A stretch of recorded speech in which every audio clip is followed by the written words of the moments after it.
Hello friends, मैं engineer Dinesh. दोस्तों, आज की बात मैं एक छोटी सी कहानी से शुरू कर रहा हूँ और फिर बाद में मैं फिर से शिक्षा और रोजगार पे कंटिन्यू करूँगा। दोस्तों, ये कहानी एक चूहे की है। एक मुल्ला जी थे, उनके पास एक गोदाम थी। तो उस गोदाम में एक चूहा घुस गया, किनारे से छेद करके, और कुछ न कुछ उनको नुकसान पहुंचा देता था या अनाज खा लेता था। तो जब मुल्ला जी को बात पता चली तो कुछ दिन तक झेलने के बाद वो बाजार से एक चूहेदानी ले आए और चूहे ने दरवाजे के पीछे से गोदाम से बाहर देख लिया कि चूहेदानी आ गई है। तो चूहा गोदाम के पीछे खिड़की के पास एक कबूतर अक्सर आता था गुटू गुटू करते हुए। तो कबूतर को बताया कि देखो चूहेदानी आ गई है। तो कबूतर हंसा, बोला दिस इज योर प्रॉब्लम। फिर वो सामने, घर के सामने एक पालतू मुर्गा था जो सुबह भाग देने के लिए था। तो उसको बताया चूहे ने कि देखिए चूहेदानी आ चुकी है। वो भी हंसा कि दिस इज योर प्रॉब्लम। उसके बाद फिर वो अल्टीमेटली बकरे के पास गया जो सामने दरवाजे पे बंधा था। वो भी पालतू बकरा था। तो उससे कहा कि देखो चूहेदानी आ गई। उसने कहा this is your problem, why you are bothering me. दोस्तों, हुआ क्या कि चूहेदानी गोदाम में रख दी गई और चूहे को तो पता चल गया था, वो फंसा नहीं। संजोग से अंधेरे में उसमें एक सांप फंस गया और धड़ाम की आवाज आई। तो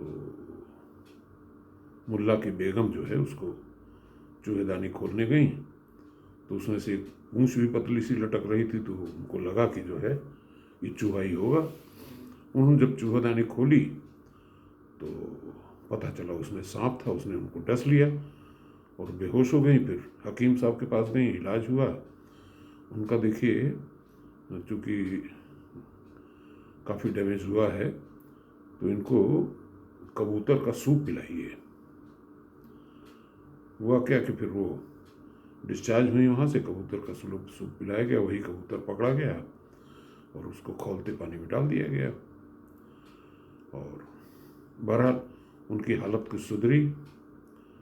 तो जब हालत सुधर गई तो कुछ लोग देखने आए आस पड़ोस के और खुशियाँ मनी। तो जो मुर्गा थे उनको काट करके उन लोगों को मुर्गा परोसा गया। इसके बाद रिश्तेदारों के यहाँ खबर फैल गई कि अरे बेगम को तो सांप काट लिया, तो बाल बाल बच गई। तो रिश्तेदार आए तो फिर बकरा कट गया। कहने का मतलब ये है कि अगर हम किसी समूह में, किसी समाज में, किसी देश में रह रहे हैं तो हमारे आसपास कोई अगर समस्या हो रही है तो उसको हम पहली चीज़ तो नज़रअंदाज न करें। दूसरा यह है कि उसका मजाक न उड़ाएं। और तीसरा है उसके हल के बारे में सोचें और मजाक तो बिल्कुल न उड़ाएं। दोस्तों, इस कहानी का मतलब ये है कि हमारे देश में जो युवा है वो बेरोजगार हो गया है। और दुर्भाग्यपूर्ण ये है कि उसको हमारा मीडिया और हमारी राजनीतिक पार्टियां ये समझा रही हैं कि हम सबको नौकरियां दे देंगे और सरकारी नौकरी ही एक मीन्स ऑफ एम्प्लॉयमेंट है तुम्हारे लिए। इसलिए और कोचिंग क्लास वाले क्या है कि उसको बेवकूफ़ बना रहे हैं कि तुम हमारे यहाँ आओ, हम तुमको कलेक्टर बना देंगे। मेरे चैनल का मात्र एक ही उद्देश्य है इन लोगों से कि कृपा करके मजाक न उड़ाए चूहे का। और सो कॉल्ड जो नेग्लेक्टेड वर्ग है और जो खासतौर से युवा वर्ग जिसे कि वास्तव में नौकरियां मिलनी नहीं हैं, उनका मैं आह्वान ये करता हूँ कि वो स्वरोजगार की तरफ कदम उठाएं और अच्छी अच्छी तकनीक सीख करके कम लागत से कुछ न कुछ बिजनेस प्रारंभ करें।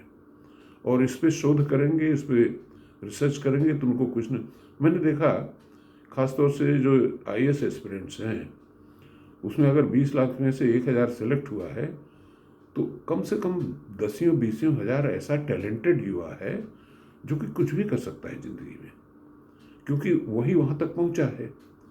तो मैं टारगेट उन युवाओं को कर रहा हूँ कि जो आईएएस में नहीं आ सके, मैं उनको टारगेट कर रहा हूँ कि वो आए पहले एंटरप्रेन्योरशिप की तरफ। तो उससे क्या होगा कि नए रोजगार पैदा होंगे और हमारी बेरोजगारी की समस्या वहाँ से हल होगी। ये न तो जाति जनगणना से हल होने वाली है, न फ्रीबी से होने वाली है, और न ही कोचिंग से हल होने वाली है। और दूसरी चीज़ ये है कि जो लोग इन बच्चों को गुमराह कर रहे हैं, उनसे हमारी प्रार्थना है कि वो कबूतर, मुर्गा और बकरा न बने। धन्यवाद।